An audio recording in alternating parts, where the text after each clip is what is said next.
I'm Eric Aaron Lizer. I'm clinically depressed.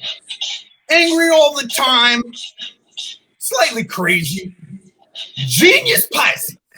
And this is the Evening Muse. On November 9, 2016, Donald J. Trump won the election, beating former Secretary of State Hillary Rodham Clinton. No one thought he was going to do it. He didn't have any political experience. The guy was a fucking show host doing the Apprentice over there. He was like a businessman. He wasn't really doing anything. In fact, the only thing people knew him for doing was kind of hating on Obama. It was a protest vote for the most part. People didn't want things as usual and were sick of Obama doing things. He was doing it. It was crazy. He was a reality star. You know, the Trump brand. He had failed at casinos and steaks and booze and all sorts of things. But people still thought he was synonymous with being a billionaire or a millionaire or something. He has a lot of golf courses too. Well, he ran a cruel campaign. He was telling people Obama was born in Kenya and something like that for the longest. There was a correspondence dinner, and then even at that, he got roasted. That made him really mad. So he decided he was really going to go for it, and he did, and he won. It was wild. And when he was campaigning, he was saying all sorts of stuff. He was calling Hillary Clinton a nasty woman. He was mocking the handicapped at rallies. He was saying Mexicans were sending over rapists and, you know, all sorts of bad hombres. That was racist. But he was saying these people wanted to, like, hey, let's build a wall because there's too many Mexicans and illegals coming over. And, you know, that spoke to people, I guess. Well, when he was in office, he reversed a whole bunch of Obama's policies in that first. That was kind of the main thing he was into. Well, okay, it worked, I guess. People liked him. He demonized Kaepernick, said he didn't like taking the knee during football games. That was too much. And then Black Lives Matter really started protesting. They were out there in the streets. They were marching. They were upset. They wanted equal rights. And I guess that was pissing people off too. I don't know. It seemed reasonable to me, but I guess it wasn't. Well, finally, he created policy to suppress Antifa, championed white supremacist groups like the Proud Boys and Boogaloo movement, even QAnon. They got some crazy beliefs, but some of that stuff makes sense, like child molesters. That's bad. We can agree on that. Anyways, after all that stuff, here on past January 6th, he was finally defeated in a re-election by Joe Biden and incited an insurrection on the Capitol, leading to 5 deaths, yet was acquitted by Congress of any wrongdoing. So all this begs the question, why did he win once and almost win twice? Today's guest is my good friend, CJ Carty. He's the president of Carty General Contracting, a premier commercial and industrial construction firm in Southern California. He's a former 3-time All-American water polo player, now married with 3 girls and living in Long Beach, California. His hobbies include golf, swimming, and trying not to go crazy during this pandemic at home with 4 women. Well, CJ, how are you, buddy? Oh, man, I'm doing great, man. How are you, Eric? I'm doing okay. It's good to see you. You're doing all right. I know it's a pandemic going on out there still. I'm over it. I'm so over the darn thing. I don't know. I think everybody is, but still trying to stay safe. But hey, man, cheers to you, brother. Cheers. Hey, let's start off right by having a good cheers, man. I wish I was with you in person right now, but next best thing. Salute. See, it's glad to be here. I'm not sure what I'm doing, but I'm here to help. Perfect. No, let me tell you, the thing with the internet culture is it's become so polarized that essentially you're just getting fed right into a feeder of people who just agree with all your beliefs or people who you completely disagree with just for the sake of causing division and chaos. And I wanted to show that 2 people who have differing opinions on the subject, particularly Trump, why he was elected, and the immediate aftermath that it's led up to, this huge divide in our country, can still talk about these issues and try to find common ground so we can begin healing as a nation. Yeah, 100%. Now, let's start with the facts. You did, in fact, vote for Trump in 2016. Is that correct? That's correct. Okay. And I want to be clear that I understand how some people came to that decision, but I'd rather ask you directly why you chose to vote for him over Hillary in that election 2016. I mean, I'll be honest with you. I didn't really like either choice. And I didn't like either choice this time around either. And I don't know why we can't figure that out as a country. But be that as it may, we had two choices. And I think, I made that choice, albeit from Southern California here. It doesn't really make too much of a difference who we vote for presidency. However, you still always want to support who you're going to support, right? So I think like most people have been fed up with how politics has just become this career. And it's been, I don't know, can't trust anybody that's in politics, it seems like, anymore. Not that I don't know if you ever could have, that I don't know, but I think it shed like a new light. Like, okay, this is somebody who hasn't been involved in the political game. Is he a little bit corrupt? Yeah, probably. Just, not probably the same as his opponent, but it seemed to be something new. And I don't know. I thought it was I thought it would be good. Okay, and let's go. And that's why I want to be clear. We've known each other for over 20 years, all right? We met at college. We were freshmen. Long time, yeah. Freshmen at the same time. We went into the school. We were both studying business administration at the time. We pledged the same fraternity. And I know you well enough to say that I know you have a good heart. You're not a mean-spirited person. You're not a racist. You're not a misogynist. You're a good man, okay? And I vouch for you. I strive to be that way. Thank you. Yeah, no, I vouch for you 100%. And that's why I wanted to bring you on, is because I think people have become so put off because of a lot of this guy's actions that they aren't willing to try to understand how we got there. And my worry is that we can end up repeating the same sort of problem in the future with someone that's even better at dividing the country than he was. Okay, this guy was a loose cannon. So to me, the difference is intent. Okay, because I did lose friends based off the whole online turmoil. There are people that I was friends with that I said, hey, you know what? I can't support this person. I don't want them in my life anymore. All right. But it was different to me with you. All right. I am not speaking to my father anymore.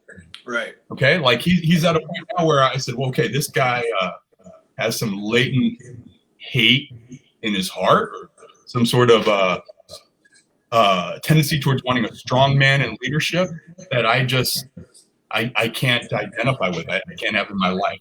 So let's talk about our backgrounds a little bit. All right, where we're different, how we're shaped. Like, how did you grow up? What was your path to Whittier College before we met? Well, I was born and raised in Whittier, and I'm not gonna lie, I was privileged. I grew up in a nice home, good parents, good family life. Was basically given every opportunity to succeed. And I guess you could call it white privilege, or I don't know. Is that what they're saying it is? I guess. Let's take a second. Let's take a second right there with even the concept of white privilege. What does that even mean to you? What do you think when you hear that? I don't know. I guess kind of what I just described. Well, beyond, I think beyond, because what you're describing sounds more like economic. It's a privilege of economics and family. Yeah. No, you're right. And for that portion, yes, I was just raised with every opportunity that you can get, right? Like for the most part. And so it was just your normal kind of white bread suburban childhood growing up, baseball and all the other things you do. And then we met in college and went to Whittier College, and I played water polo there, and then graduated from college and then immediately went into the family business, which my dad started in 1981. And I worked, but I didn't just go right into management level or work like that. I went and worked in the field. I wore my tool belt and I worked hammer nails, hoof and lumber until I was about 28 years old. So it wasn't like I was fed this. It was, you know, I had to learn from the ground up, just like everybody else. Okay. Did I have a little bit more of a path to? Probably, of course, right? Let's put a pin in it for a second before we get into where you got just an idea of background. And the reason why I think I wanted to make that differentiation between the idea of white privilege is a lot of people who would watch this, especially if they're a minority or a woman or something, they would look at us and would think we're both a couple white guys. We both have the same privilege in life.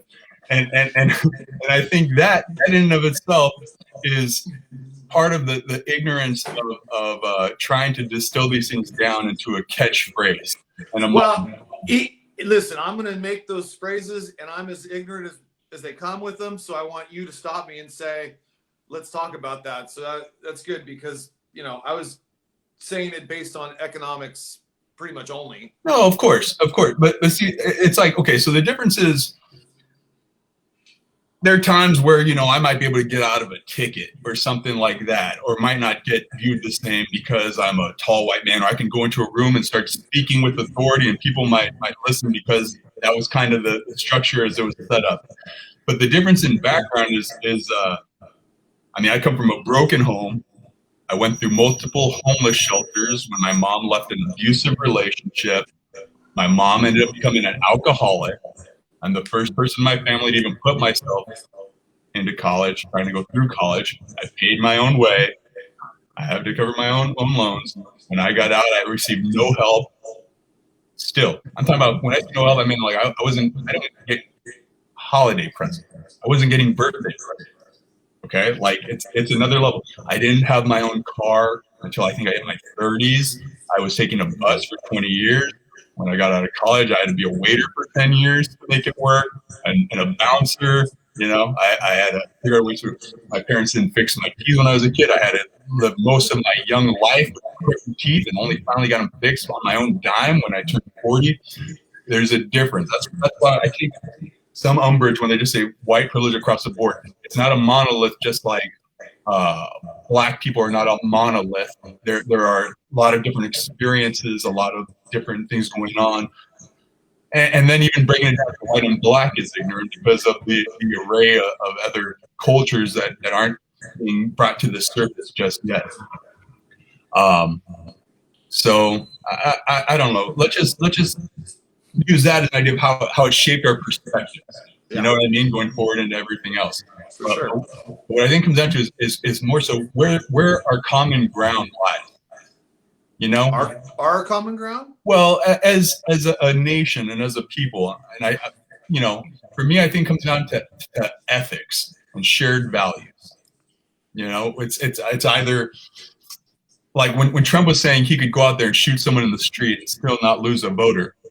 He was right with a certain percentage of people who were supporting him.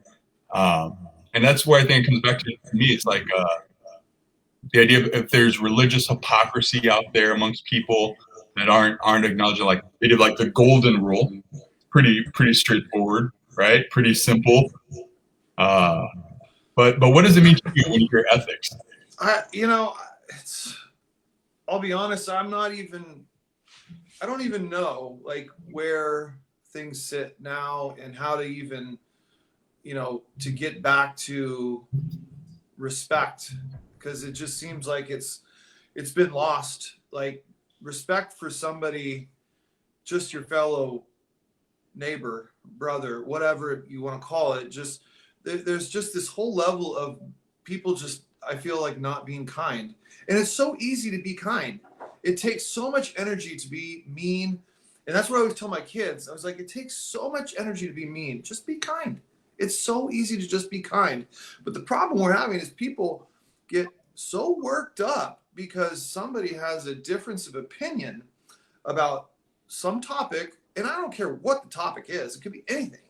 But people have a difference of opinion and they automatically just get pissed about it rather than doing what we're doing right now, having a conversation about it. Like, have a difference of opinion. All right, well, let's talk about it. And then maybe you can understand where I'm coming from, or maybe not. And then you can agree to disagree. And then, all right, good to see you.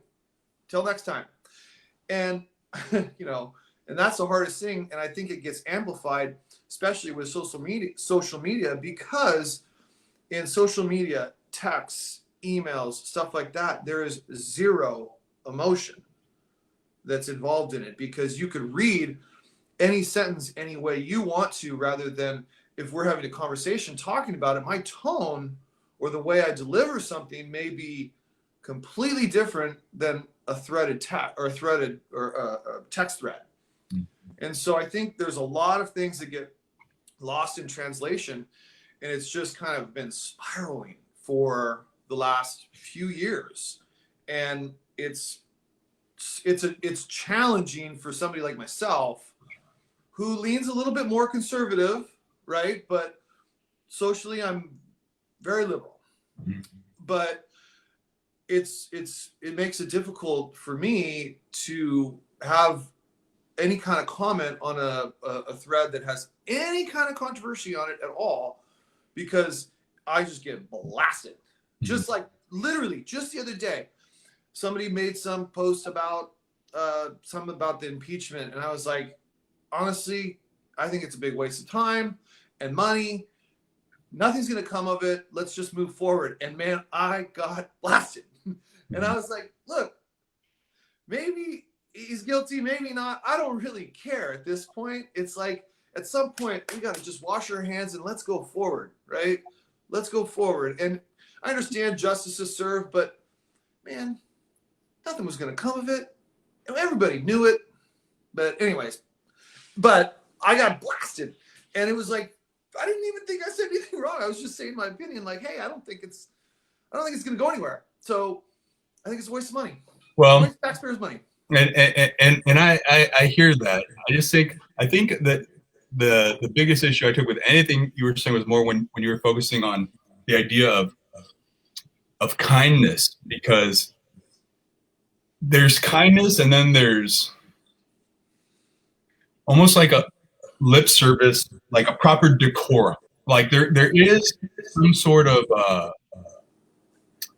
rules in place in polite society. Okay, you know what I mean? In the business world, in the corporate structure, where it's almost like people have a point total above their head, where you stand on the ladder, the rung of power, and you have to have a sense of deference towards people who, you know, can benefit you in society, because it's kind of based upon relationships. And because of that power structure, there is, like you said, a role in kindness and respect and the way you treat people. But underlying all that, it's built upon this system that has a lot of people disenfranchised and a lot of people exploited. And I think that's what social media has given voice to, is these have-nots. For the most part, the majority that don't really have, they aren't necessarily on TV, they aren't in the boardrooms, they aren't at the mixers, they aren't in the shareholder meetings. So you're hearing this frustration, this anger that's coming out, and people saying, hey, there's a lot of stuff here that we want to address. And it's being pushed down by the powers that be, because I think it's pretty clear that the power shift, although the power shift is not fully shaped out as to what that would take place, is going to end up costing those people on the top some of what they have if it was to balance it out. So the bottom doesn't care about kindness. You know what I mean? They're not trying to be kind. They're mad as hell. And now there's this. Why? Why? Well, I mean, I understand being mad, but why can't you be kind? I think there's like you could be upset or mad, but you can still. There's no excuse for not being kind. I mean, there's no reason why somebody needs to rip me because of my opinion. Just that's fair, and that's what we're talking about. Okay, so the best. Like, I'm not mad at you if because of you have a difference of opinion on me. It doesn't No, it's not going to affect my life. Of course, but that's kind of okay. So the example, and that's the one thing. Let me interrupt real quick. Sure. And on your intro, you were talking about Colin Kaepernick, and that's one thing I never understood, because look, I'm lean a little bit more right than left, right? Okay, but that never bothered me. Like, I don't understand why that bothered people, because it's not hurting anybody. Yeah, if you're not hurting anybody, man, do whatever the hell you want. Like, it doesn't bother me at all. It was a peaceful protest. Like, it could exactly. Yeah, it's just no big deal. I don't care. And all these people like, I'm not watching NFL or whatever. Fine, don't do it. Whatever. That's anyway. Sorry, I didn't mean to. No. I just okay. wanted to, So think about. I remember once we had a mutual friend that on some comment thread had said something to the effect of, "You made some comment," and they responded with, "Yeah, but CJ, you're rich." They just threw that out there, like, you can't even comment on this thread that's happening about whatever's going on in the world because you can't relate. And I remember you responded, you're like, I'm not rich. I'm just not struggling, or something to that effect. I'm paraphrasing. Yeah, I think I said, let's just say not poor. Fair. And to me, without jumping in and getting involved and going on some like multi-paragraph diatribe, the immediate thing that jumped in my head, and I talked to you about this, I said the difference was that person was coming from a place where they're divorced, paying alimony, child support, struggling with work, struggling with rent, probably to find a place, generally having a hard time about life. Where I knew you have the home, so at least a mortgage, if not more, but at least a mortgage. I don't know if you have other properties. I do know you have 3 daughters. You have your wife. You have, I'm assuming, savings. I'm assuming you have some sort of investments that money is going into. I bet you probably have some college funds set up. And then the cost of just, living month to month. So everybody is kind of functioning within this red to black ratio, this margin. And that's why the difference, you're saying, hey, I'm not poor, I'm getting by. It's because you're in a position now where you're trying to make it meet with the standard of living you've built for yourself. Now, I'm not a communist. I'm not one of these guys that say, hey, no matter what, everybody, here's your allowance. Welcome to America, or whatever. But I do think there needs to be some sort of sense of equity where we look at the bottom earners in our country as Americans. This is America. The homeless out on the street, that's America. The people out there struggling with whatever substance abuse issue, that's America, whatever it is. And I think for a long time, powers have turned a blind eye, or just even lip service to it without really trying to create some sort of not balance, but some sort of fair standard of living. I mean, look, I don't disagree. I guess I don't know if there's a solution to that. I do know that there are so many, immigrants that come over that become millionaires every year.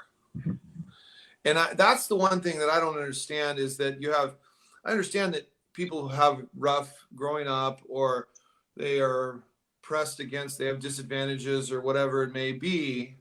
And for some reason, a lot of the people who come from other countries who've had the crap kicked out of them, they come over here and thrive big time. Mm-hmm.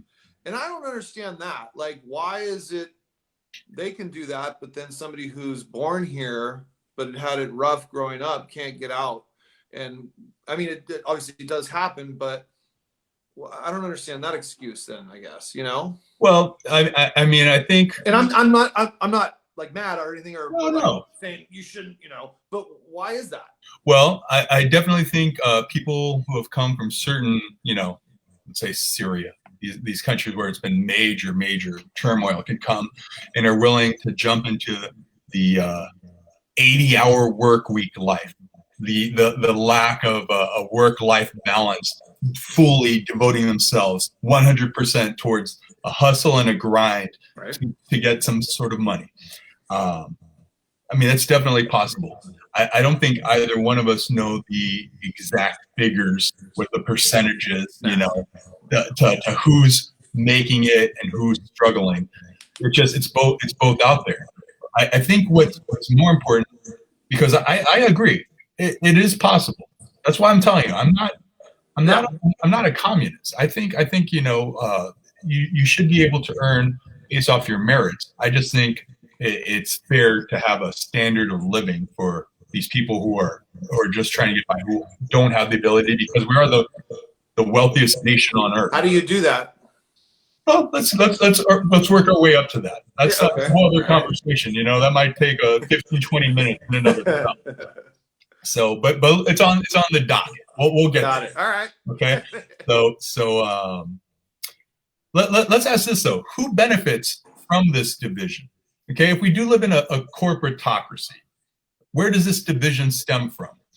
Right now, it seems to me like I said, when we were studying business administration together, there came a point where I kind of rejected it, because it's like, hey, you know, you work hard, you get into some sort of corporation. We've had buddies that fell into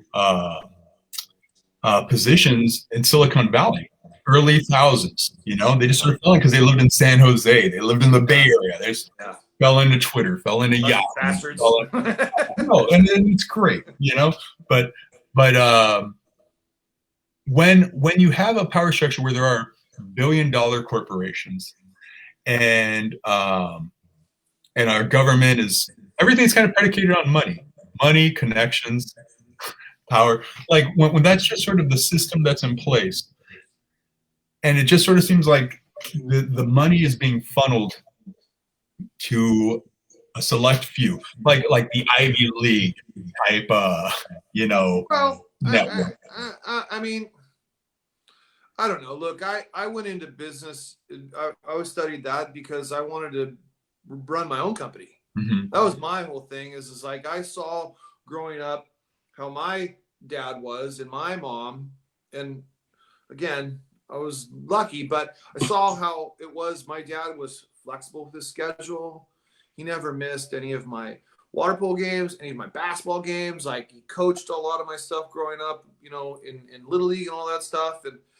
And to me, I was like, man, that made an impact on me growing up. So I was like, I want to have that flexibility. So for me, it was more about for quality of life. Mm-hmm. Also, of course, I've always been a proponent of, you know, I'm going to go out and I'm going to kill it. I'm going to drag it home and I'm going to eat it. Right. So, and I like that aspect as well. So it wasn't for me like, oh, I wanted this corporate job, board of directors, and, you know, whatever that. It was more for something that I wanted to, I'm going to bet on me, mm-hmm. basically. Mm-hmm. Right. And so I don't know. Anyways. Well, do you even agree that there is sort of a power elite? You know, and what I mean by that is like the billionaire class kind of pulling strings, the politicians that are working hand in hand with them, and kind of the military industrial complex that uses war and America going out into the world as a way to keep the money flowing in and to keep us, you know, in control of these assets overseas. I mean, I don't know. I mean, maybe, you know, but I guess my thing is, I mean, you're talking on a much larger scale, right? Like than I'm used to dealing in, and I'm in this small little world, right? And in that small little world, and, you know, I think I've done pretty well. We're doing okay.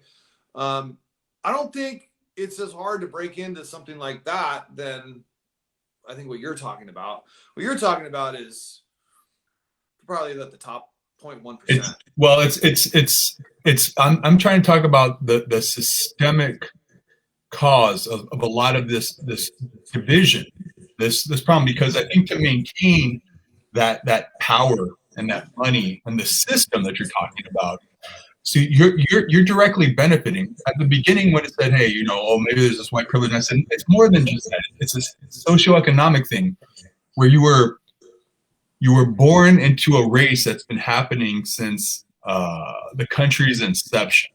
Everyone sort of had their lotto ticket, their place in line, where they were in this structure. So everything is just sort of at the surface now online. You're hearing everyone kind of fighting their way through it. Some people are fully lost. Some people don't want to try. Some people listen, and I agree, and I don't know, anything different, I guess. And I try to understand it, but it's like I'm not going to be able to, you know what I mean, for other people. I try, but I don't know, I mean, empathy is not, and that's fair. Empathy is not a God-given ability. I think it's a muscle, honestly. Especially what's that? Something you got to work on. Absolutely. I mean, American culture has bred us and kind of brainwashed us to be somewhat selfish, at least within our family unit. That's why. And there's a level of greed there. Well, yeah, and I think it's easy to get caught up in. Of course, and that's why I understood. Okay, there were a lot of elements that went into the Trump supporters, and why I said I never held anything against you is because I understood there was, to win is about getting 51% of the people on your side to win a thing. 49% of the people can be against you, and in fact, it helps to have some people vehemently against your position, because then you bring in the people who are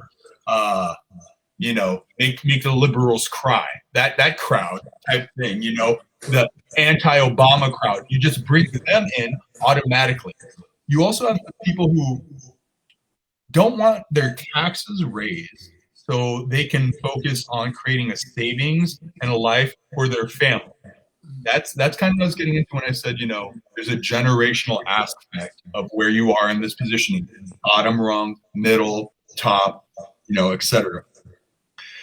They also brought in racists, people who are just straight up racists who are in there, xenophobes, anti-political correct movement. They brought in all these different aspects into this thing that ended up becoming Trumpism and what it morphed into.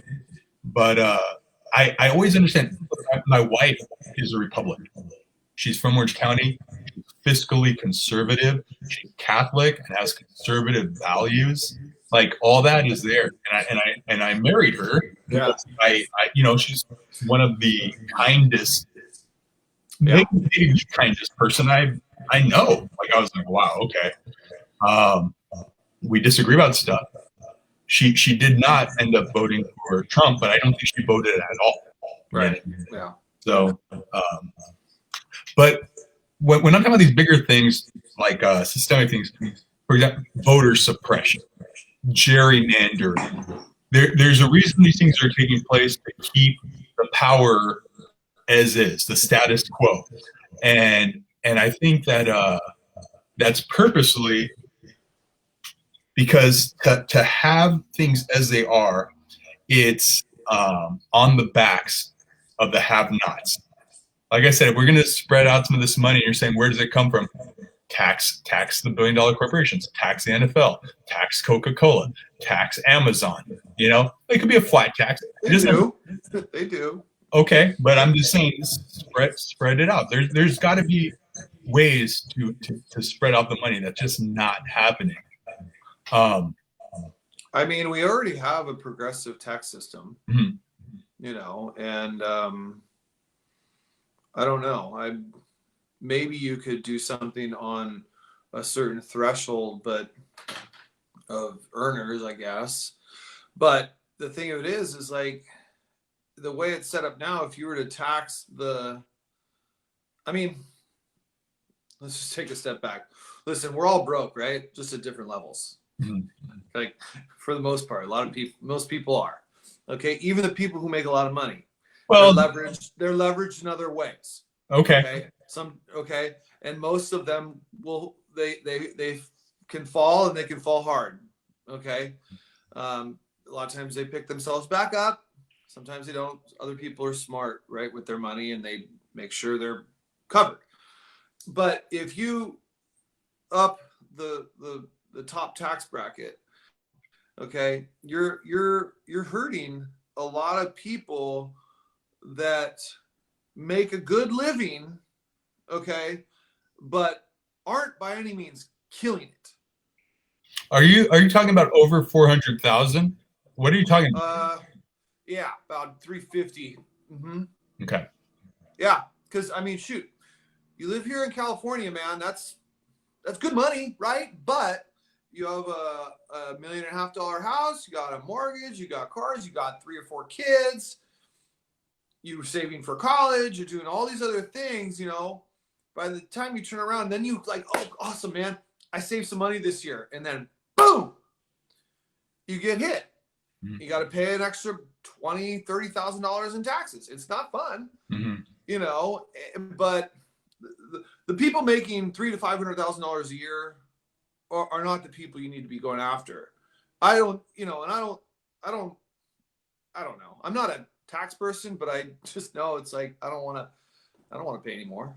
Okay, now, but think about, and I hear that, but I think one of the biggest problems and one of the biggest lies that's propagated by politicians is they try to sell us as if we're fit into one of two camps. You know, they're like, oh, are you a Democrat or are you a Republican? Where are you at? Are you live or are you conservative?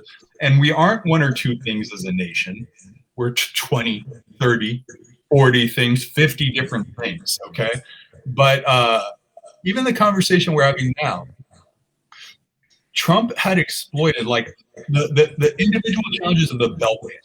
So there's the— I'm sorry, say that again? The individual challenges of the different beltways, like the Iron Belt, the Rust Belt, the Bible Belt, where these factories were shut down, the coal workers in Appalachia, all these things, these problems throughout the country. You know, the Pittsburgh steel mills that are all shut down, Detroit's automotive industry, where all these blue collar workers around the country are struggling.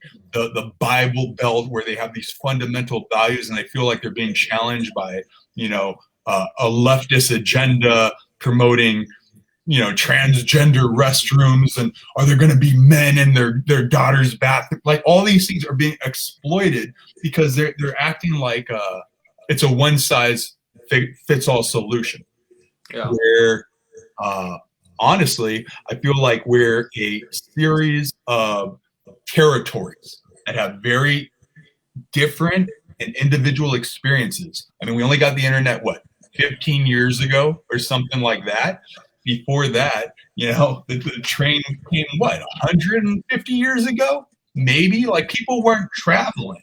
You were in your pocket. This is what you know. These are the people you know. These are the problems you have as a society. Your society. That's it. That's all you know is what you grow up in through generations. You know, and these things. And I think it's being fully exploited. So when we're talking about like, hey, yeah, over 350 grand or whatever on the money, that doesn't speak to the guy who doesn't have a job in South Dakota or wherever it is. Those aren't their problems. And I think Trump exploited that, knowing that, saying, hey, we're speaking to you. I'm here for you. I'm working for you. But he never really was. He wasn't. Well, do you think how was he helping the little guy? Oh no, I was saying I don't know who he was working for. I think he was working for himself. That's what I was saying. Really, like I don't know. Yeah. Or was he there for his ego and everything else? I don't know. You know. I mean, I think he did some good things, but yeah. I mean, it's just fairly clear to me that our society is built on a class system. There's just sort of classes that make it work or run as it is right now. I mean, is that fair to say? I mean, I guess I don't understand what you mean by it. Well, it's not a caste system like India, but it's pretty close. Like if you're born to I mean, I don't know. You're born into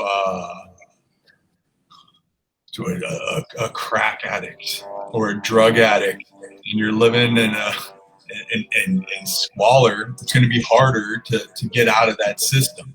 It's going to be harder to make the connections you need to get anywhere further. And if you're born in the middle of the country somewhere where you don't have access to people to get you up to these positions of power, like when you're talking about like, hey, we have people who come here from other countries and can make it. No, I see what you're saying, and listen, man. We're lucky. We're lucky. We are freaking lucky. We were born here.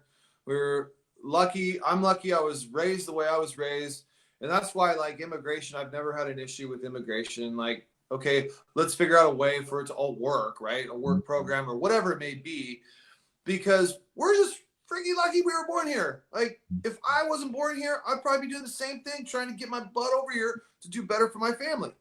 And same thing goes for healthcare. Like, why should I get better coverage, treatment, whatever it may be, because I can be here? Here's $20,000. Fix it perfect. Make me good, or whatever it is, right? Like that. Those are like two things that again, like I said, I lean a little bit more right on a lot of things, but these are human rights as far as I'm concerned. But even $20,000 towards some sort of that was just like I know, but that's kind of the point. Is there's people that don't have $2 to rub together, and that's exactly my point. Why should, because if one person says here's a bunch of money for a life-saving or a health issue, dialysis, whatever, whatever, chemo. Yeah, like why should that shouldn't make a difference, in my opinion. But it does, and it's funny. It does. Like, you're right. You're thinking about like Bernie. People were hating on Bernie. That was all he talked about. Honestly, no matter what the topic was, he brought it back to healthcare. I will say one thing about Bernie is like he's a little out there with some things, but one thing he's not a liar. And and there's which I do respect that, but okay, so I never would have voted for him. But let's talk about this then. Do you believe the American dream is still possible in our society as it's constituted at the moment? Yeah, it's mostly possible for immigrants. That's what happens. The immigrants come here and they kill it, but the people who are born here for some reason feel they're so oppressed. So I don't know, not everybody. No, for sure. I'm not making generalizations. I understand, of course. And do you think that that there don't need to be any sort of sweeping overhaul changes in the way things are now? Like, I don't know. I don't understand what you mean. Well, when I say the American dream possible, like, okay, so can we agree that there is systemic oppression and institutional racism baked into the bread of what our society is and our government, the way it operates, business as usual? I mean, I think there's probably a level of that everywhere and anywhere you go with anything, and you could choose to pick at it, or you can choose the latter and figure out a way to make it work for yourself. Okay, and but I'm not saying one is, that it's right, but you got this short time on this planet and you have your choice what to do with it, and you can go out and try to kill it and drag it home and eat it, or you can whine about it. But if the system's rigged, it's not rigged, Eric. Come on.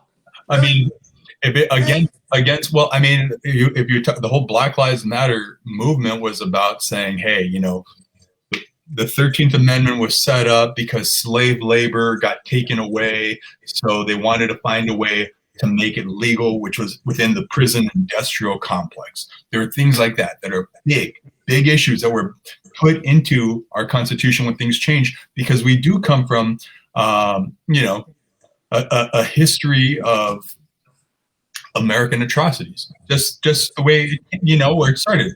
We were founded on stolen land, where we committed genocide. That's it. Hold on.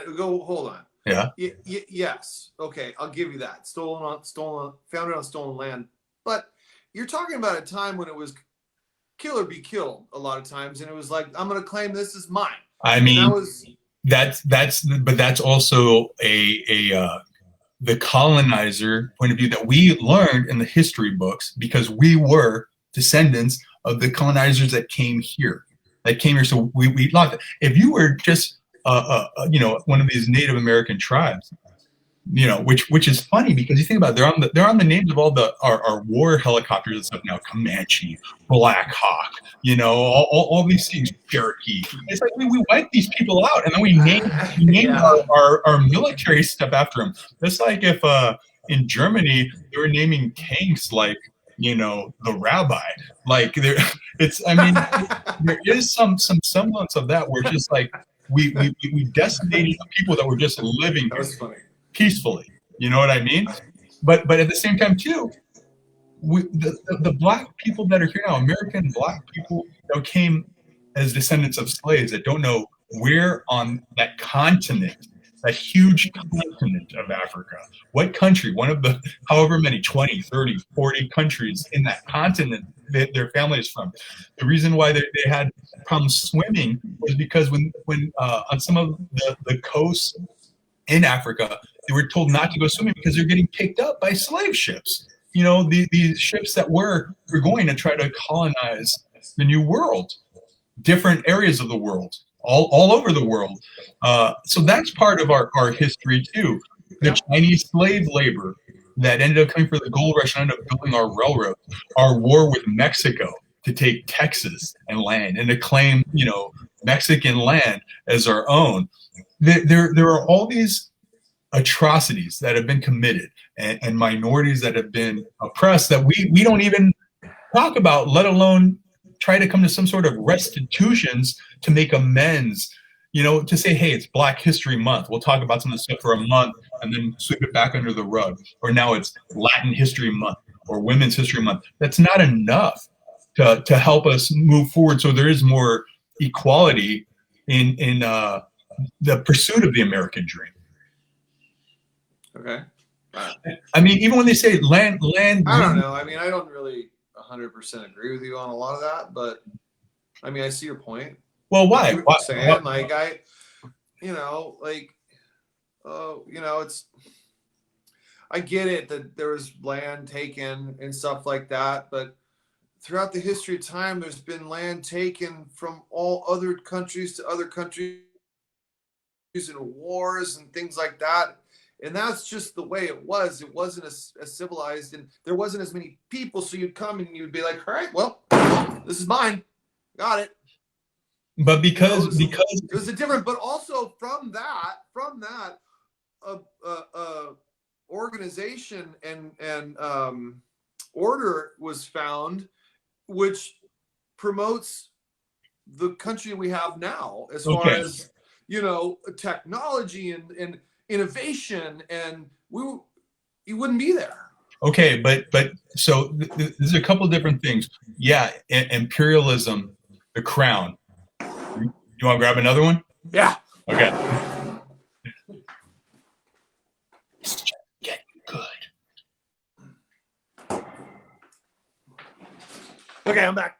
Okay, so yeah, imperialism has kind of been, especially like I guess Spain, France, England, especially Netherlands. I just realized my family, my mom's Costa Rican. I just learned recently the reason I'm so pale and white is because the Netherlands colonized Costa Rica. So my descendants were mixed with Scandinavians. Like I didn't know that.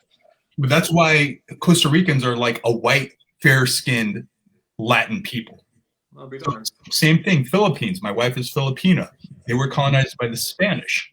That's why a lot of the last names and features are a blend of Asian and Latin features. But we could sit here and we could like whine and cry about, this or that. And listen, I get it's all relevant and it all needs to be talked about and stuff like that, but I don't know how that. It's not to me about you need to do today. It's not even about just talking. To me, you talk for the sake of making these changes. Because one way or another, yes, we can't change the past. We can only learn from it. Okay, but there's this is not, the point is not just to talk about it and whine and complain. It's to say, hey, changes are going to have to be made, and it's coming. There's a reckoning coming. So the question is, how is it going to take place? Is it a violent revolution?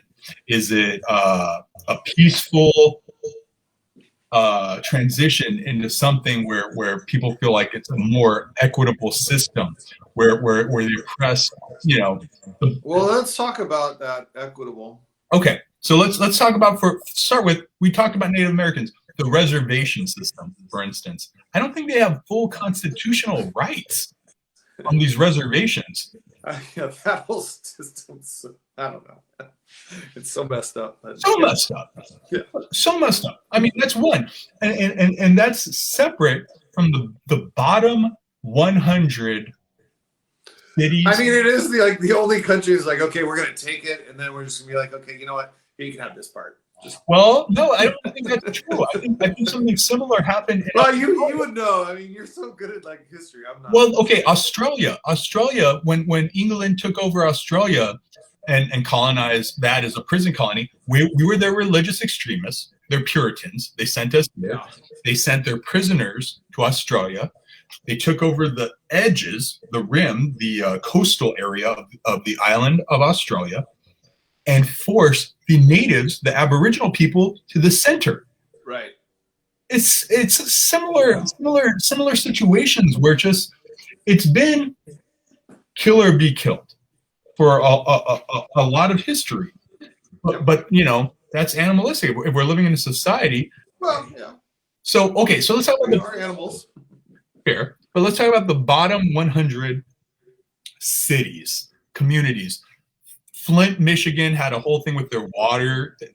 I don't know if they're getting septic, sewage, dirt, what, but their tap water, their shower water was filthy, putrid. And it stayed like that. And I think it stayed like that for years because, one, it's incredibly expensive to change out all their water pipes. But two, because these were an underprivileged community. These were minorities that were suffering. So that's a human rights atrocity right there. Same thing if you just look around Baltimore, certain areas of central LA. There's places where we can just look at where there has been a system put in place that came out of the Jim Crow era, racist times, where they just said, hey, okay, fine. You're going to be funneled into these areas, these cities, but it's not going to be as fair as what we're giving to these white communities at the time, because racism was what we were bred out of. Our grandparents, our great-grandparents, whatever. I think you freeze. Oh, no. I think you froze. Okay, CJ, I'm going to shut you off for a minute and then just come back in, okay? You have the link. I'm going to resend you the link. All right, I'm going to remove you for a second. Okay. So for those of you watching at home, man, it was just getting good. I wonder what happened. It only took 55 minutes. Let me see if I'm going to be able to resend him the link. You should have it. Stand by, viewers. Okay, I'm going to resend him that. Okay, but for those of you watching right now on the stream, oh, I think he's back. No worries. Okay. I just got frozen there, dude. No last worries. thing I heard was Jim Crow era. Oh yeah, no. So just essentially the whole thing coming out of a racist history It hasn't caught up yet. That's where the whole idea of restitutions comes. For, like I said, black people are just the tip of the spear. No pun intended. Literally, okay. It's the tip of the iceberg of a reckoning of sins, of our country's sins, where we come from. And I honestly think there'll be a healing that'll take place if everything comes to the surface. Like for me, restitution doesn't necessarily mean, hey, here's some money every month or whatever, as much as fixing these communities. Like I said, start with the bottom 100. It's not even just minority. It's all over the country, you know. And why don't the politicians do that? Why don't they do that? Yeah, because we're talking about billions of dollars, man. It's got to come from somewhere. Billions, $50 billion. You know, some sort of crazy number, and it's got to come from somewhere. Now, there's ways to do that that's smart. Like if you think about FDR was a socialist. That was socialism. Okay, the New Deal is socialist. Yep. I mean, I guess we can start moving into there. Okay, so let's talk about. I think it's a good natural transition. Well, I thought we were going to get into. I guess we were talking about equity.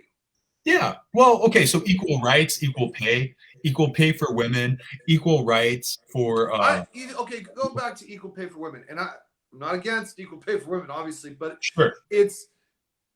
I don't understand why it has to be that. It's what your value in the workplace is.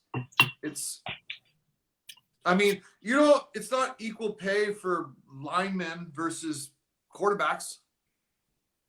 Equal pay for the equal value jobs. Of you in your workplace. Equal pay for equal jobs. There has to be a change where if you or your wife are doing the same job, why wouldn't that be worth the same amount? Maybe I'm better at it. Maybe she's better at it. Maybe she is. So you're just talking about negotiating rates. Well, I'm just saying negotiating incomes. It shouldn't matter your race, your gender, all that stuff. It should be based on performance. Okay. It should be based on your value to the marketplace. Okay. So. No, I think people still do, like, I don't know. Is it still like? Are you talking about affirmative action right now? Are you kind of talking more about? I'm just talking in general. Like, it doesn't matter race, gender, all that stuff. It shouldn't even make a difference. It's what your value is in the marketplace, and that's what you get paid. Okay. Bottom line. In the end, you're right. But right now, because we're playing catch up from a system, that's why these things are in place. That's why. Like Rapinoe was talking about that they should get paid more or the same as the men's soccer players, right? Well, they don't get the viewers, so why would they get paid more?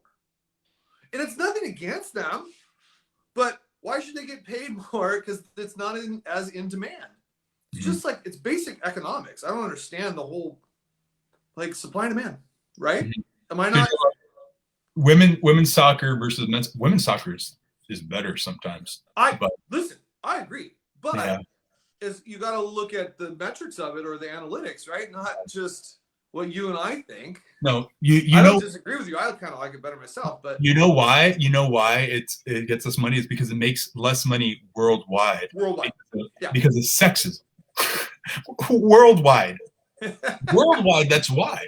Yeah, like literally, it's better in America. It's maybe more. Well, okay, then let's talk about WNBA versus NBA. Like, WNBA is not. It's fundamentally more sound and it's less exciting because they aren't as athletic as men. They aren't dunking, they aren't high flying stuff. Right. So you would agree that they don't deserve to get paid as much as the men. I think they shouldn't be penalized because no one should get penalized because of how they were born. No one should feel like they're in a less. They are less than because of how they were born. Like, like if you're doing a job to the best of your ability, and we're talking about professional athletes, WNBA players are professional athletes. So if they're at the top of their sport, um, and they only have a small window to perform at that level. You know, an athlete's career is 20 years, Maybe. Okay. If you're lucky. You know, so then, right, if you don't hurt yourself, then I do think you should. Or good enough to stay in it that long. Like, yeah. And I do think you deserve to get paid a fair rate, obviously, based on how much you're making. But if the WNBA and NBA did a collective bargaining thing where they came together, then they could kind of, you know, balance out. Why would they do that, though? Okay, so let's say you and I have the same job. Yeah. Same job, whatever. We're selling widgets, right? Mm-hmm. And you sell 1,000 widgets a month, and I sell 50. Mm-hmm. And we should make the same amount of money? Nope. Nope. Well, that's the same thing that's happening with the NBA versus WNBA. The NBA sells more widgets, so they get paid more. The WNBA does not, so they don't. Okay. So what about now a biochemist? Like, you know, who's making the same cure for coronavirus? Yeah. It's different. That's different. So I mean, there's got to be some sort of. It's just your value in the marketplace, regardless of race, gender, or any of those things. It's your value in the marketplace. Bottom line. I don't know. Like, that's it. Like. So, but are you arguing that certain? I mean, okay, fair enough. I'm not going to take it to the. I don't know. I mean, I don't know any other way to put it. Like, it shouldn't be. It shouldn't be about race. It shouldn't be about gender. It shouldn't be. It's about what your value is in the marketplace and what you get paid. Okay, but how does that value change if everyone keeps it to the old world standard, the old money standard? I don't think it should be. That's what I'm saying. Like, I don't know. You know. So maybe it just comes down to reestablishing what that standard is. Okay. You know, some that I like I said, I want to view Americans as the bottom, not the top. What Americans are is how we treat our lowest low. That's America to me. Not that, I mean, obviously you acknowledge where the highs are, but I think instead of coming from a place where we say, hey, let's look at these billionaires on a pedestal, Bezos, you know, Gates, Musk, whoever else you want to throw up on there. And you're like, oh, you know, got deities, fucking Cuban, all these people. It's like they exist, but the power vacuum to me is not necessarily something to be aspired to. As I look at it almost like that's hoarding. They're hoarders. Like it's not. If you have more money than you ever need in your life while people are starving, it's a sin to me. Like, that's sinful. Like, you don't have to be a saint. You don't have to give all your money away, but like that seems unnecessarily cruel, or at least symptomatic of a cruel system. Well, I don't know. I mean, I hear what you're saying, and I sympathize with that, you know. But then I also look at it. Well, it's like, you know, they took the risk. They made the money. It's theirs. Mm-hmm. They can do whatever they want with it. They can leave it to their freaking dog if they want. See, and that's I mean, it's theirs. Theirs. That's mental illness to me. I mean, I don't agree with that. I'm just saying, like, you know. But I think that's why I think we've been very much. Okay, so let's get into this. This is a good transition. So the way capitalism has been defined, what we've learned our system is as Americans and who we are as Americans, we've been taught that capitalism is a form of economics, you know? And my question is it purely economics? Because it seems like it's political. Capitalism seems political to me. And I don't think we ever talk about that because it's not, it's like when we took poli-sci or whatever, you don't like, and now let's talk about capitalism as a political science. It's not. It's taught as a form of economics. But to me, it's a choice. I think you're frozen again. Okay, there you go. No, I'm here. So for example, they always use the example of capitalism versus socialism. Socialism gets demonized. Bernie is running on an agenda where he says, hey, we're going to skim some money off the top and we're going to spread it around and we're going to put it into this program or that program. And people act like he's talking about communism, Bolshevism, okay? Saying like, hey, we're going to steal all the money. I think you froze, bro. You did. I'll have to knock you off again. Come back. Okay. Okay, give it some time. I don't know, man. I'm sorry. No worries. Just give it a second. It's fine. Okay. So capitalism, politics. Boom. Oh yeah. Okay. So I'm just saying it's it keeps being compared to socialism, and socialism it seems like it's getting defined as communism, you know, and some people online are taking it there. Like I'm not into the whole like, oh yeah, comrade thing. Like you don't understand how bad some of these people had it in like the USSR. They're just too young or they don't know enough history to know, you know, what was really going on back there where people were starving, famines and things like that because of the way it ended. But when I hear socialism, and they use the term democratic socialism, but I'll just say socialism, I think of Canada. I think of parts of Scandinavia.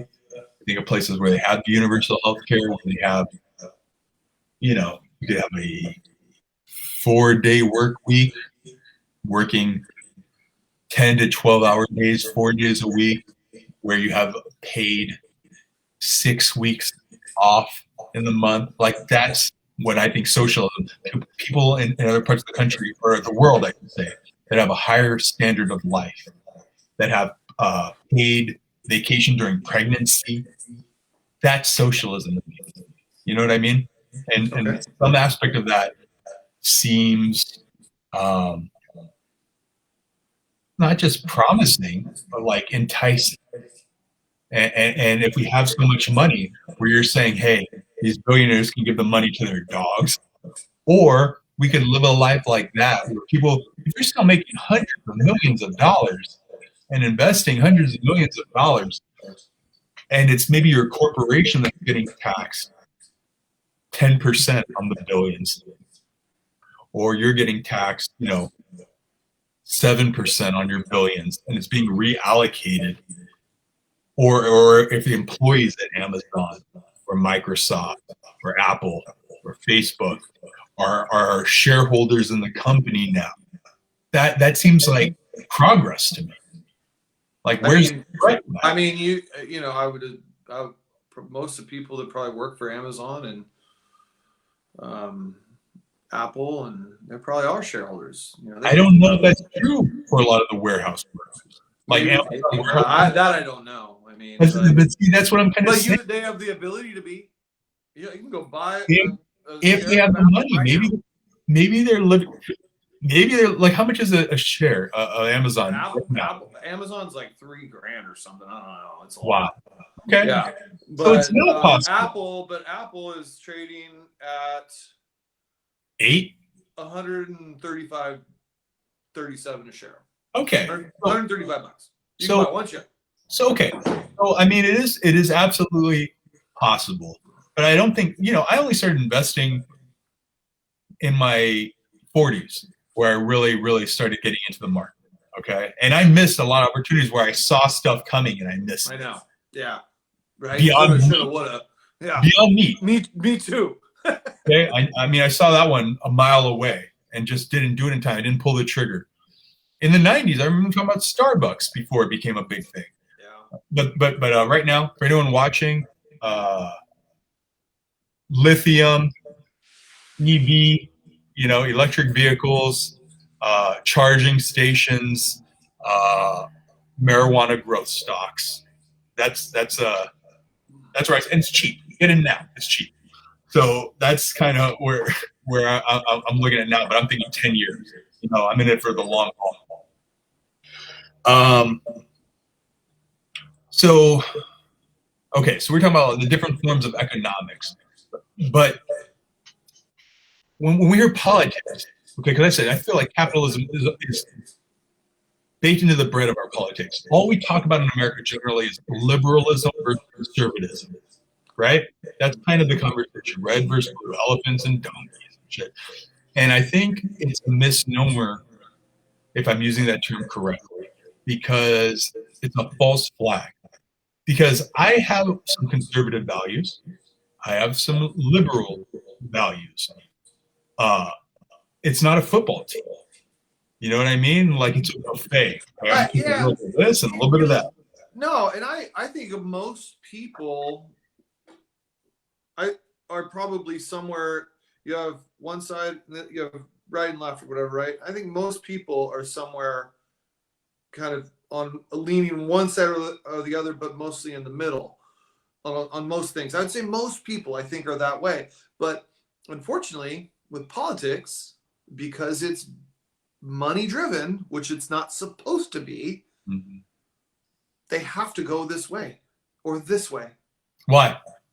Because that's who funds them.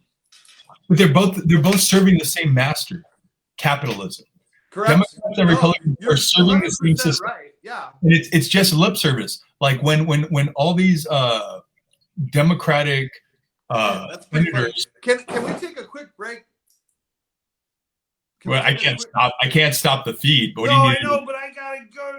Use the restroom. Go ahead. Right. I'm gonna entertain. Sorry. It's okay. Okay. I'm gonna hide this guy's thing for now. Okay, it's just you and me now, viewers. So the question becomes now, when I'm having a conversation with someone that tends to lean towards the status quo, how things are. How do I go about changing the conversation to see the differences, where things can be better, especially if they can appear as if they might be a threat? It's tough. For those of you watching live, feel free to jump in the chat bar. Let me know what you're thinking. If you have any questions you might want me to add, then yeah, please go ahead and throw them in, and we will try to broaden the conversation. Also, feel free to follow me on my socials. Oh, hold on. No worries. We just got you back. Okay. I was just letting them know if they want to follow me online. At Summa Bitch. Summa Bitch. SUMA Bish. Sounds right. SUMA Bish. Okay. All right. So let's see. Okay. So let's talk about politics for a second. So dead center, not left, not right. Dead center, we got libertarian. Okay. And libertarians, to a sense, say, we will allow, I told you, I used to be the president of my libertarian club. Yeah. For a while when I was, a kid, and we say, hey, you can swing your arms in front of your face as long as it doesn't make contact with anyone else. And to me, where that political philosophy ended was when there are apparently fascists and people that wanted to do harm to other people. Like, no, you lose your rights when you start. No, a Nazi. Like, no, okay, I can't approve of your right to believe whatever you want. Oh, you're a white supremacist and you hate minorities. Someone got lynched in Palmdale. Did you know that? Like 6 months ago. We were getting lynched. I remember that. So, nope, not a libertarian. And that's what I say, where I had to lose some of my friendships with people we know. Some of our brothers, fraternity brothers. Wow. I mean, I won't drop names right now. No.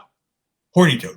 So, like, there are people who I'm just like, I can't, like, because, okay, you just, oh, you're a libertarian. Okay, so you are passively saying this is okay. You're a coward racist. That's how I look at it now. Like you're just a fucking coward about it because you're the good-natured German baker that allowed Nazis to thrive because you weren't. I mean, what's he supposed to do? Like have this whole silence is violence BS is like bullshit. Nope. Come on. Nope. Just because I don't go out there and announce like that's not what I'm saying. If it doesn't affect you, you know, congratulations. But you know, if like my sister's in Israel right now. My dad's side of the family is Jewish. Right. Like I have. Yeah, I have to side of my family's Jewish too. I mean, I'm just, and aside from the personal connection, just as an empathy as a human being, it's either you are empathetic or you're not. And if you're not, and you're saying, hey, this isn't happening to me, then I don't respect you because that's not who I am in my core. I do not represent that. And I do not associate, if you're in my circle, you are an extension of me. Now, that's why I said there's a difference in polite society where you just have reference to the person who can help you advance your career and your aspirations and whatnot. And I get that as a entrepreneur. And I get that when I'm representing realized entertainment. I go to these mixers and whatever. I'm not going to, you know, get into a lot of this shit with people I don't know that aren't my friends. If it's a business connection. But if you're my friend, then let's just say my circle got a lot smaller over these past 4 years. Including my dad. I don't want to talk about my father. You know, I think that's also too just kind of normal. As you age, your circles change and get a little smaller too. Fair, absolutely. You know, you're getting older. You're not, you know, going to a party every other night usually, as like it was when we were in college or whatever. And you had huge circles, right? And then, so I think it's more natural too. Sure, in college, and some of these events or whatever you want to call them, and maybe just sped it up a little bit. Fair enough. Fair. No, absolutely. But okay, so if we said libertarians are kind of dead center in this, let's go left first and then let's go right in terms of the extreme. Okay. Right. Yeah. So the first step left are the Democrats. Okay. And to me, what the Democrats claim to represent is some of the more liberal values that I was talking about. Okay. Saying, hey, Which the right people always say, all they want is free shit. Okay, so right? Well, let's go to the right. Like, you know, I'm just saying you hear that a lot. Well, to say racial equality means we have to bring people up that have been disenfranchised and haven't had the opportunities. Like I said, fix the bottom 100 issues within America. That costs money. Everything costs money. But instead of bailing out Wall Street or bailing out, you know, the banks or the real estate industry or whatever, if we can just pull this money out of thin air, which now I say it's funny money. Ever since the money stopped being green and became multicolored, it's because it's not backed by gold anymore. It's made up. When we print this money, these checks to everyone, even the stimulus things, it's not backed by some sort of new gold standard, you know? So that money can be created. I was shocked when Andrew Yang said, hey, let's give $1,000 checks. Yeah, you're going in and out, but I think you're back. Let's give $1,000 checks to people. I didn't think it was possible every month. But then they did it, and I don't think it's backed by anything.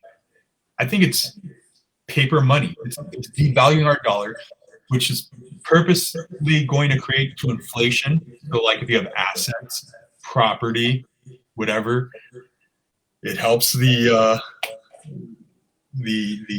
I don't even want to call it the elite class, but those who are privileged enough to own those things in the long run, anyways. Yeah. So okay. So what good will it do? It's rigged. It's fucking rigged. The system is rigged. So the Democrats are saying, hey, you know, let's create a more equitable society, in essence. and that can be in all sorts of ways with regard to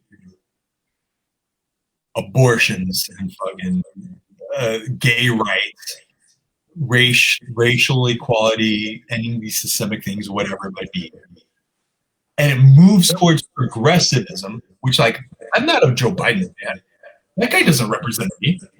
I think he'll do a better job than Trump because he has some idea of what the job is. He's not going to stoke the flames of hate, you know, maybe that was happening in this country. But that guy seems like a warmonger. Like, I don't know what's going to happen overseas now. I think he's going to keep the military-industrial complex rolling because there's money to be made. People need that. You make I don't know. Trump got more people out of the Middle East than any other president in the last 19 years. That's what I'm saying. He broke the system, and our system is flawed and corrupt. But yeah, he was doing it at the expense of something else.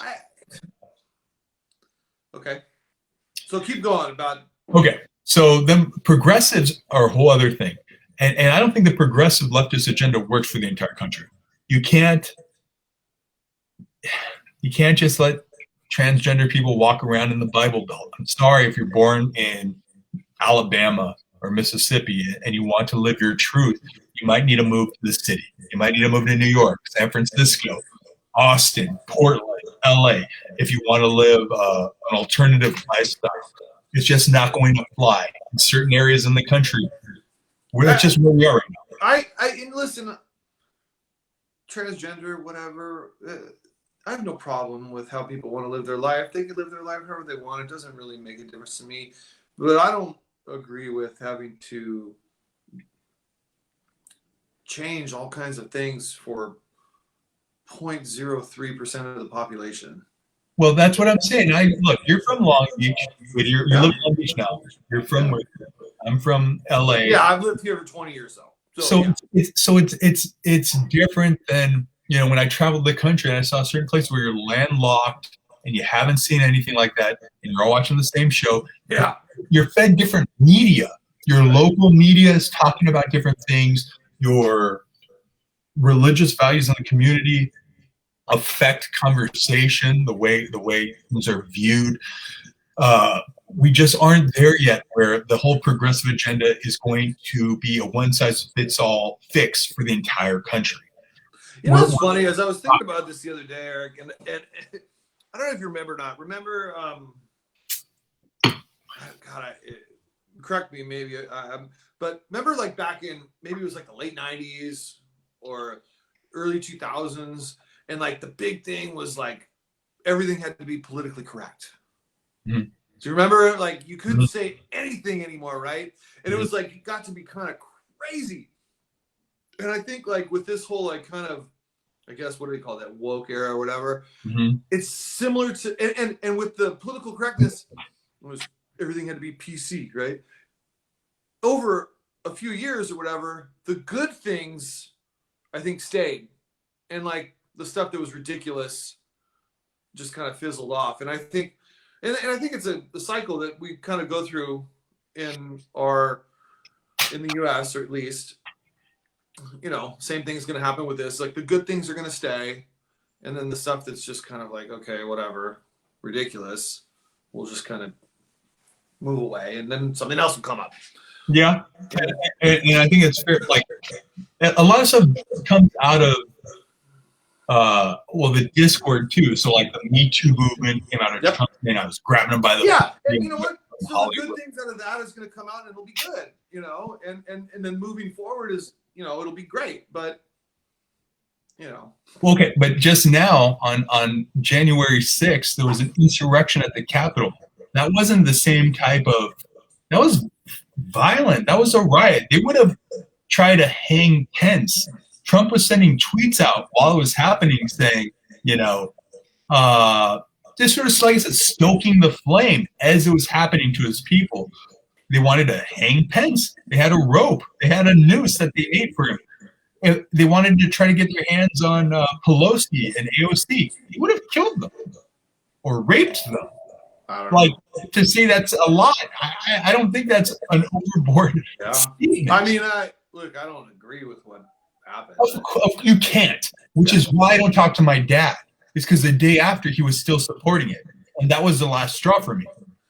Yeah, I was done with my. But let's talk about. Okay, so I got in a little chat with somebody about that incident that happened at the Capitol, and again, I wasn't supporting it, and I made a comparison to a lot of the riots that happened previously in the year. Mm-hmm. The Black Lives Matter movements in Portland and stuff. Well, just the ones here in California, in Southern California, but the march on Beverly Hills. And I don't know if it was Black Lives Matter. Obviously, it was basically after the George Floyd incident. So Black Lives Matter. I guess that's what it ended up being. I don't know, but there was riots basically, right? There was quite a few. Well, yes, but they were saying too. There were also false flag people. Like there was videos of people trying to break windows with skateboards and stuff that weren't black. And no. I'm not saying it was Black Lives Matter. I'm just saying. But the thing was this: they were trying to create protests for Black Lives Matter, saying, "Hey, this is fucking going on over and over and over and over and over and over and over, and has to stop." And there were people saying, "Okay, well, let's create more tension because we see how this is further inciting the division that doesn't speak to what needs to the change. That just makes it look worse." Like I think what happened at the Capitol wasn't what was happening with a lot of these marches in like Beverly Hills and marches through these different communities. The one where they had the couple going through, was it somewhere in Texas or whatever, where this couple pulled out their guns, because they're going through this. Yeah, but the war I was talking about was like these businesses that are already getting killed because of the pandemic. Sure. And they got hammered even more. And these are people that just own a business and they're not. Oh, you mean destroying businesses? Burning stuff down? Like, I don't understand that. Like, how? I mean, it's it didn't make any sense to me. I don't know. Like, it's definitely, look, it sucks that it has to get there. We were talking about Kaepernick before. Had we been able to acknowledge these things then, which is part of what I was talking about restitutions and acknowledging our sins as a people and where people have been wronged, because I think that'll be healing. And it comes back to this whole theme of healing as a nation. It's like therapy. If you were beaten as a kid, you need to acknowledge the abuser, and you need the abuser to recognize that they had done something wrong. Those same things need to take place with us systemically as a country. You know what? It's funny you say that, right? And it's so true, right? With therapy and all that stuff. But it's like so many people, I feel like they need therapy for this country, and it's like, at what point are we just going to be like, you know what? I'm just going to take matters into my own hands, and I'm going to guide my own life and stop blaming everybody else, and everything that's happened in the past. And I'm going to focus on the here and the now, and I'm going to go forward. Absolutely. And I think that's a fair request once we've acknowledged what's happened. Like we're having this conversation. It happens online. It happens in pockets. But it's also being shunned and ignored and discredited by half the population. Hence the fact Trump almost won again in the midst of all of this. Say that again? Trump almost won again, and it's because half the population is saying like, we aren't with all this. Okay, shut all of this down. Well, let's talk about that for a minute, because pre-pandemic, I mean, other than his, incredibly terrible tweets and, not being a kind person, his economics were decent. There was jobless rate was great. The economy was going really well. Not that I don't think that the president really controls the economy, but it doesn't. He took the brakes off of Wall Street. He let them sort of just do their thing. Yeah, of course. I mean, the market was big. Deregulation, which I'm a big fan of. Yeah. Government bureaucracy is. You just can't separate the two. No, the wall right. was a bad idea, not because we need to figure out stupid. I think you can. The wall. I remember 6 years ago, maybe 8 years ago. I went cross country for a job, and I was driving back past the U.S.-Mexico border. And I remember for like 800 miles, I was like, holy shit. I'm like, they don't even have a fence. I was like, no wonder. I'm like, I can't believe it. Yeah, of course people are coming over. It was for 800 miles. I was like, I can't believe it. It's just so easy. But if you want to create some sort of barrier, it's electronic. It's done with some sort of sensor type thing. Yeah. Not a literal wall, because airplanes exist and tunnels exist.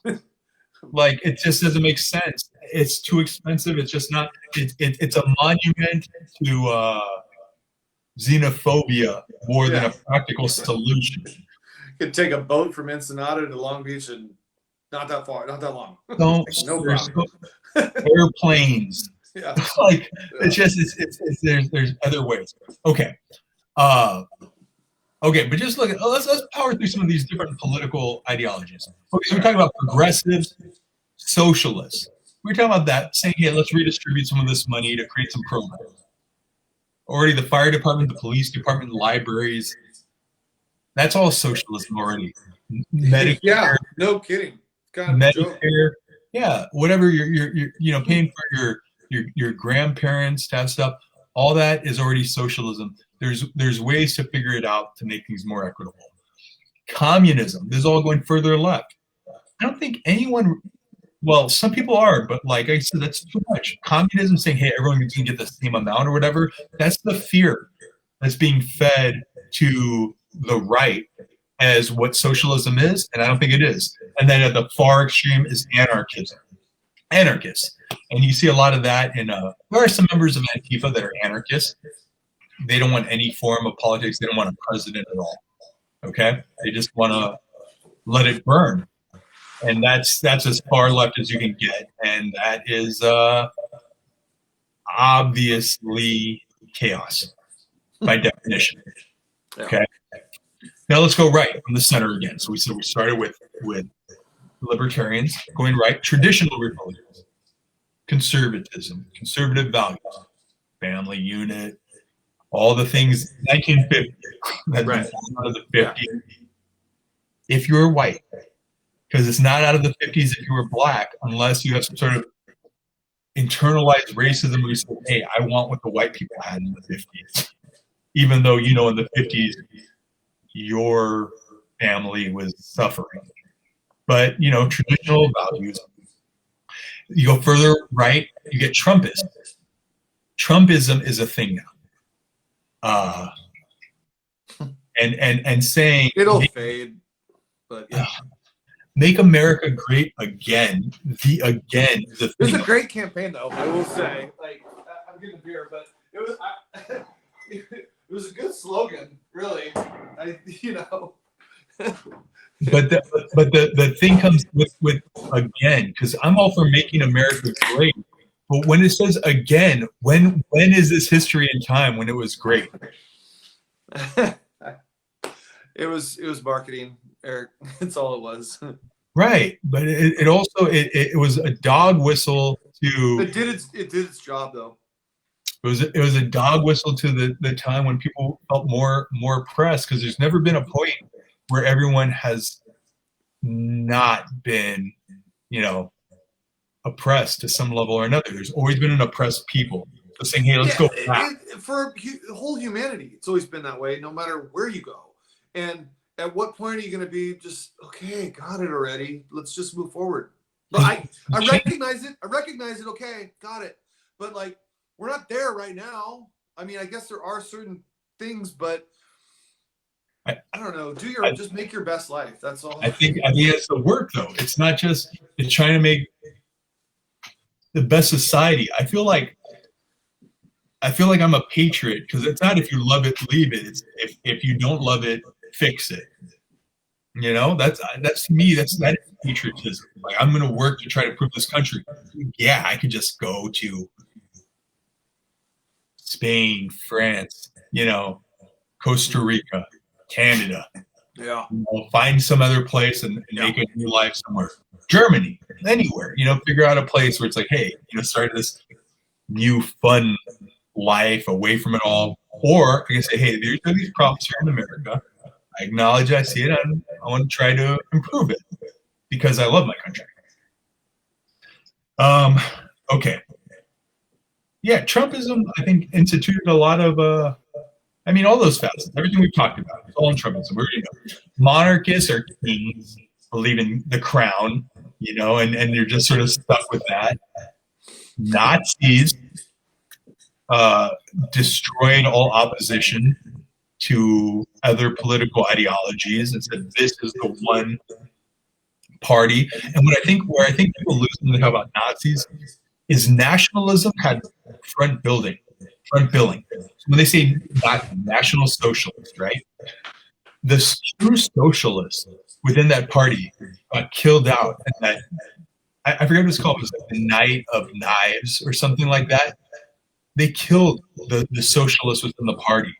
And the people that remained were like a strong nationalist within the group.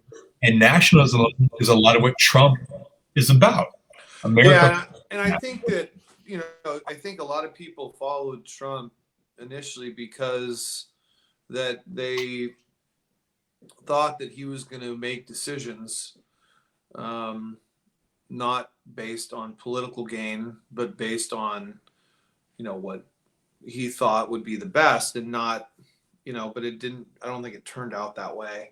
He lied, man. He got sucked into also it's just the same thing. Biden's doing the same thing. I mean, everyone, they all do this. He's doing the same thing. Everyone doing the same thing. He's retracting on exactly what he was saying he was not going to do, and you know, they all do it, and I don't understand it. It's like, why can't there be a politician that is not influenced by outside money? Because you have to make things work within the Washington structure. Sense. No, it makes total sense because they're trying to within the Washington structure. No sense. It's wrong. It's right, wrong. Yeah. It's working within the Washington structure. You want to get things passed through Senate, whatever. You have to make all these compromises. People are in the pockets of whoever. You got corrupt people working as senators and within the House as representatives, and you're finagling all these things. You have you ever see the show Veep? It's great, and I just started watching it recently. But like, you know, it's a slog. There's 6-7 seasons of half-hour episodes, but it really kind of shows the way the power structure works. Same thing if you're a celebrity in Hollywood, you have a team of 6, 7, 8, 9 people working for you, right? Your moons, you're the sun and they're the planets orbiting you, and all of that is going out. Your cabinet, you know. How come you can't be a conservative in Hollywood? I mean, you can. That's a whole other conversation. Hollywood. We could do one of these whole things, an evening Muse thing on just the Hollywood. I'm just throwing. I don't know, man. There's something. Look, Hollywood is propaganda. America wanted to create propaganda, and it's Hollywood, and we sell it as entertainment. Yeah. I'm working in the industry to try to create a semblance of educational propaganda that is entertaining to watch. I have a message behind all the shit I'm gonna create. I'll make a film about a fraternity, but it's truly about misogyny, racism, and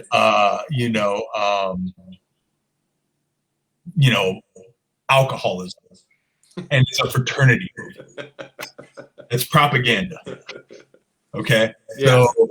So I don't know. Let's see. Fascism. Finally, the end. Past Nazis. So the idea of fascism in Antifa means anti-fascist. Fascism are generally strong men. A strongman leader, a general, Mussolini. It's not one thing. It's not monolithic. But it's like saying, hey, we have all these soldiers that have come back from Afghanistan and Iraq or whatever, and that are disenfranchised. but have been bred to be soldiers, killers. Okay, and they're unhappy and they're looking for some sort of leadership to guide them in a direction to have this life they want and not be told that they can't do this, that, or the other, whether it's leftist agenda or whatnot. That's fascism. And I think we have a lot of people in this country, young men, angry women, you know, that want that and want a war, you know, want to fight, want to kill. That's why when it comes back to the beginning, when we were talking about, you know, shared values and ethics, they don't share our values. No. Okay, and that's a lot of people. That's why I say there's a religious hypocrisy. You can't talk about Christianity and view yourself as a Christian. I mean, you can, but without acknowledging that we live in a society that sells us on the 7 deadly sins. So with one side, they're saying, hey, these 7 deadly sins are wrong. And then gluttony right there, our fast food, our soda, everything that's being marketed to us, lust, and the strip club, and a lot of the films we're watching, you know, all of it. I mean, sloth. We have, you know, a million things to watch on TV and sit on our asses. Yeah. You know, all of it. It's being marketed to us right there. But at the same time, we try to call ourselves a Christian religious nation. But like, I don't know. I didn't see Christ trying to hoard the money and not care about the poor. Like it doesn't make sense. It's a lip service. I don't understand what you're getting at.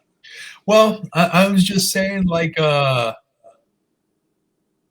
think when we look at more what the country is, at least in large part, we are programming people to be selfish and cruel. I think a large portion of our society is kind of there's a hardwiring built into what we're putting out there.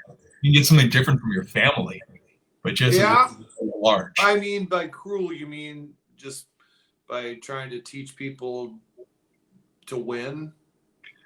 To win at all costs? To win at all costs and to ignore the losers, you know, and not acknowledge where these losers came from and to let them, you know, eat cake, like whatever it is.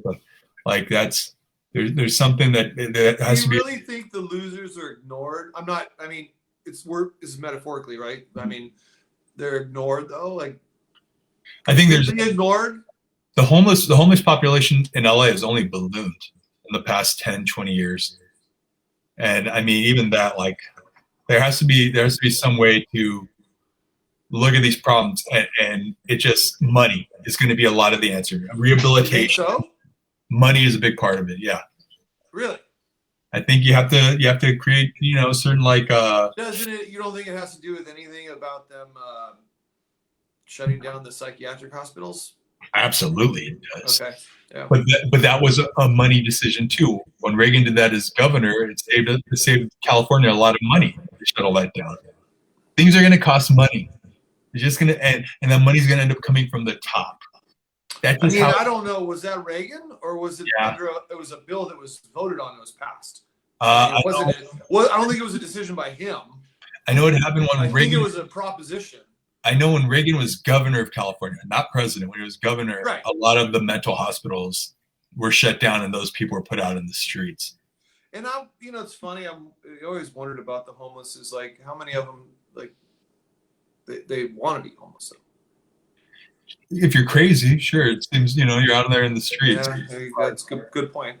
So let's just look. Okay, so for me, I think constitutionalism and the Constitution. When I say the Constitution, I'm talking about the Declaration of Independence, the Bill of Rights, all those things.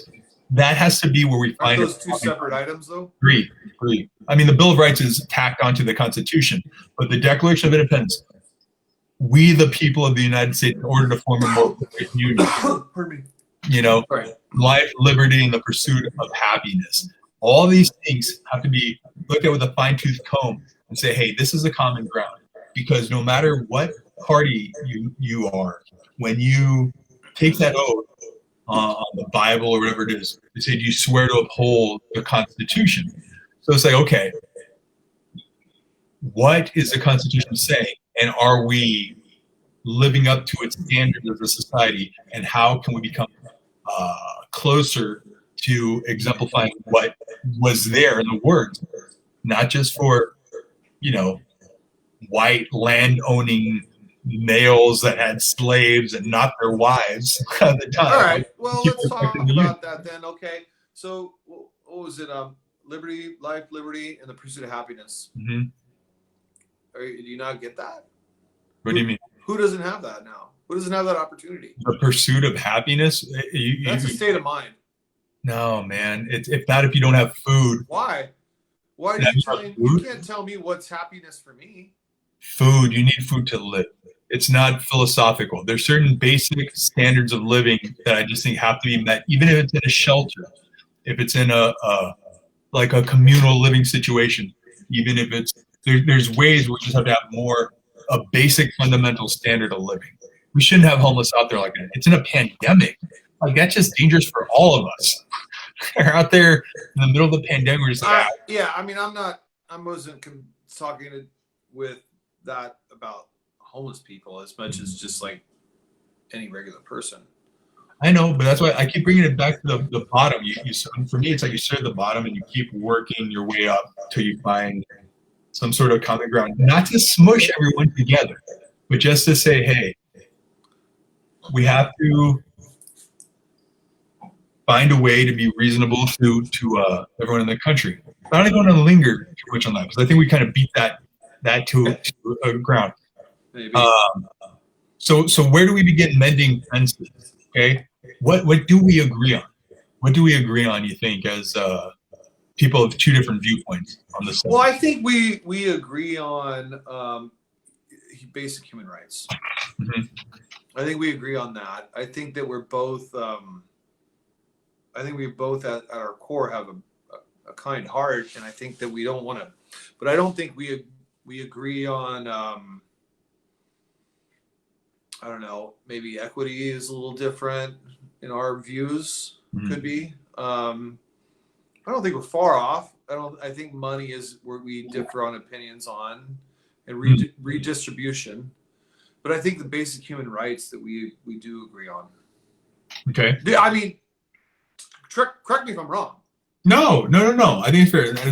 Where do you think we both need to make some compromises then? I mean, we didn't really get too deep into the redistribution of wealth. And I wish we would have had a little bit more time on that, but because I don't understand that much. I mean, I understood what you were saying about if you have enough money that you can't even spend it, like you shouldn't have that much. Okay, I can understand that. But I don't understand why I should have to redistribute what I've saved. Mm-hmm. And I don't think you necessarily should. That's why I'm literally thinking if we just start with billion dollar corporations taxing, so the NFL is not taxed. Mega churches aren't taxed. That's stupid. Like, I mean, and it was set up that way with the right intentions. I mean, the NFL. No. I mean, the churches. Like originally, the reason why it was set up that way is because it was like, okay, you help your flock with this money. Well, it was like this is something that is serving the community originally. Okay, and it became bastardized. It's a business. In some cases, it's a business now. Yes. Well, I don't disagree with you. So I'm just saying, certain things have changed. Okay, so how about this? Do you think America? Oh, go ahead. I was just saying, but then I was raised Quaker, and the church I grew up in, that's not a business. There's no reason why that place should be taxed. It's No. a tiny, small little community church. It's not even. It's a meeting house, and like We're talking about mega churches. yeah. Billion-dollar corporations. I don't care. Yeah. You're bringing in billions. I think you should get taxed. Do you think America needs to break into a confederacy and give governors more regional power again? Oh man, I don't think I don't think so. Not a confederacy again, but No. do you think governors should have more power, as much power as a president within their state, within their sections? No, I think there needs to be less government. Okay. So what needs to change? Where are we going to be able to start, mending things? Well, it's a good question. I think it's on a better path now. I think that we almost had a little bit of a perfect storm here, with the pandemic that's been going on, and everybody, and when the unfortunate incident with George Floyd happened, and then all the riots and everything pursued and the protests, I think it was inevitable that something like that was going to happen, regardless, just because of people being pent up from the pandemic. And then it's continued on. And then you had, Trump and who he is and all those people. And so it's just been all this kind of build up until it's got to just move on, I think, from now. And I think it's going to get better. I don't know what needs to happen. I don't know. Like I said in the beginning, God, if people would just respect each other and be kind, I think that would be the biggest start. Okay. I mean, it sounds corny and stupid and cliche and simple, but it is so true. Yeah. It's so easy to be nice. And then let's just end it here. Do you have any pluggables that you would want the viewers, if they wanted to contact you, or if you wanted to, contact you? I mean, I'm not doing this to plug anything. I was doing it mainly to have a beer with you, and I haven't seen you in a long time. Good friend, but yeah, I have a general contracting company, cardygc.com. You could come check us out there. Contact me through the website there if you'd like. But I had a great time. No, I appreciate it. Thanks for having me on, Eric. It's good to see that two people with pretty opposite opinions on a lot of things. We do have some similarities, though. Can just talk and hang out, have a good time. No, I think you could see what I'm saying, and I could see where you're coming from, and we can cheers and we could move on. Absolutely. And I mean, and I appreciate you coming on too. I know we got through a lot, but that's kind of what these shows are about. Is it's a forum where we can delve into some of the more serious issues that are kind of out there without the whole, hey, let's answer this in a blurb or a reply or a comment online or something. And hopefully, if anyone is watching it passively, even in the background or paying attention, it's food for thought at least, and it gives some people some ideas so that we can start coming back together as a country. Hopefully. All right. Well, thank you, CJ. I appreciate it. Cheers, brother. Cheers to you. I finished my old fashioned, but I got a water. So. All right. I'm gonna shut this off. I'll talk to you offline. All right. Take her easy. All right, buddy. Take care.